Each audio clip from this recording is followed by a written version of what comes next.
If you've ever visited the UK, it is hard to miss the fact that they drive on the left. This can be quite disorienting, as around 65% of the world drives on the right. Have you ever wondered why this is? Why did the UK and most of its former colonies choose to drive on the left? The answer is a rather long and complicated one. Let us explain. For starters, it should be noted that the practice of driving on the left even predates cars. It all started in the Middle Ages, and perhaps even further back to in ancient Greece and Rome. During those times, there was always the risk of being attacked while traveling. Since most people are right-handed, they tended to travel on the left to keep their sword-fighting hand free in case of attack. Swordsmen preferred to keep to the left, so their right arm would be nearer to an opponent. This also reduced the chance of the scabbard hitting other people.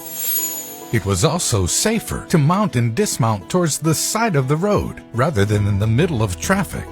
There is some evidence that this practice of riding on the left may have even gone as far as ancient Greece and Rome.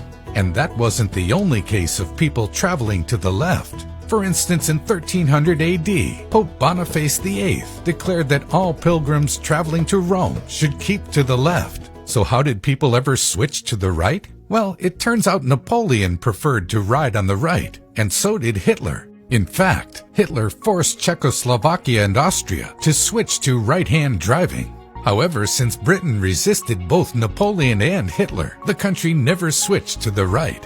One country that did not have to make the switch, however, was America. Although the US likely started out riding on the left, as in England, the country has been driving on the right side of the road since colonial times. At that time, the country saw the use of large wagons that were drawn by several pairs of horses. These wagons had no driver's seat, and the driver sat on the horse at the rear left. Driving to the right meant the driver could see oncoming traffic, and it also made it less likely they would steer into a ditch. Although this has been the practice since colonial times, it wasn't until 1792 and 1804, respectively, that Pennsylvania and New York made it official by regulating it.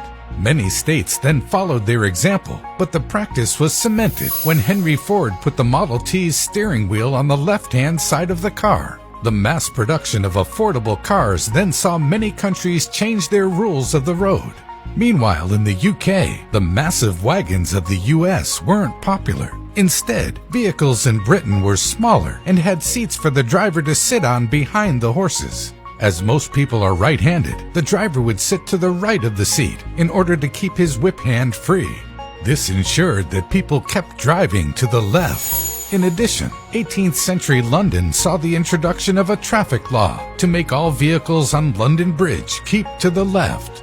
This was in an effort to reduce collisions. The rule was then incorporated into the Highway Act of 1835 and was later adopted throughout the UK, making left-hand driving mandatory in Britain. The 20th century saw an attempt to harmonize road laws in Europe, leading to a shift in right-hand driving, but that didn't affect the UK. Today there are around 78 countries and territories that drive on the left.